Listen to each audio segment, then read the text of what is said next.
pencemaran lingkungan adalah masuknya atau dimasukkannya makhluk hidup, zat energi, dan atau komponen lain ke dalam lingkungan hidup oleh kegiatan manusia sehingga kualitasnya turun sampai ke tingkat tertentu yang menyebabkan lingkungan hidup tidak dapat berfungsi sesuai dengan peruntukannya. Pencemaran lingkungan terbagi menjadi 4, yaitu pencemaran tanah, pencemaran air, pencemaran udara, pencemaran suara. Nah, di sini saya akan membahas tentang pencemaran tanah. Pencemaran tanah adalah keadaan di mana bahan kimia buatan manusia tidak masuk mengubah lingkungan tanah alami. Pencemaran ini biasanya terjadi karena kebocoran limbah cair atau bahan kimia industri yang fasilitas komersial, penggunaan pestisida, masuknya air permukaan tanah tercemar ke dalam lapisan supermarket, kecelakaan kendaraan menyangkut minyak, zat kimia atau limbah cair yang limbah dari tempat pembuangan sampah serta industri yang langsung dibuang ke tanah secara tidak memenuhi syarat atau illegal dumping. Faktor penyebab pencemaran tanah: 1.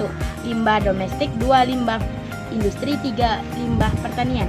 Dampak pencemaran tanah: 1. Kromium dan herbisida adalah zat karsinogenik yang menyebabkan kanker. 2. Timbal menyebabkan kerusakan ginjal dan otak. Zat kimia dapat merusakkan ekosistem di tanah dan merubah struktur kimia tanah sehingga merusak rantai makanan. Adapun cara penanggulangan pencemaran tanah: 1. Remediasi adalah kegiatan untuk memberikan permukaan tanah yang tercemar.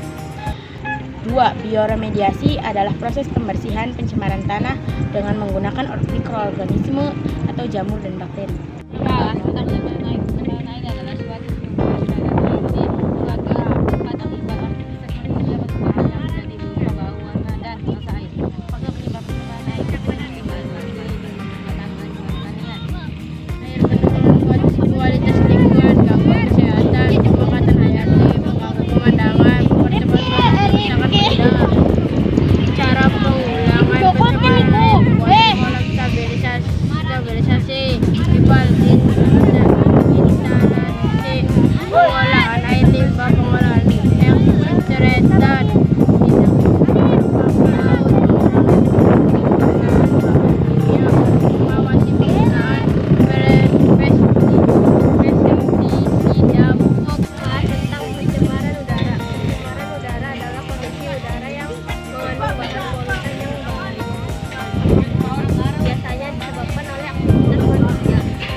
Macam pencemaran udara. Pencemaran udara primer. Pencemaran udara ini disebabkan langsung dari tempat.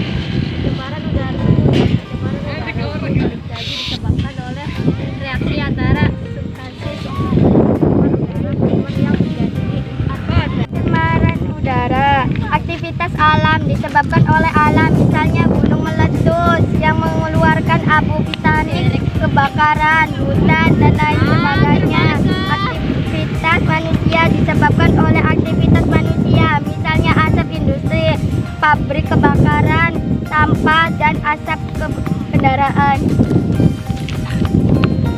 Dampak pencemaran udara: gangguan kesehatan bagi tumbuhan, efek rumah kaca, rusaknya lapisan ozon. Cara mengulangan pencemaran udara: reboisasi, menanam kembali hutan-hutan gundul, menggunakan kendaraan ramah lingkungan, menghukum pelaku ilegal logging, menggunakan energi ramah lingkungan seperti energi surya dan lain-lain.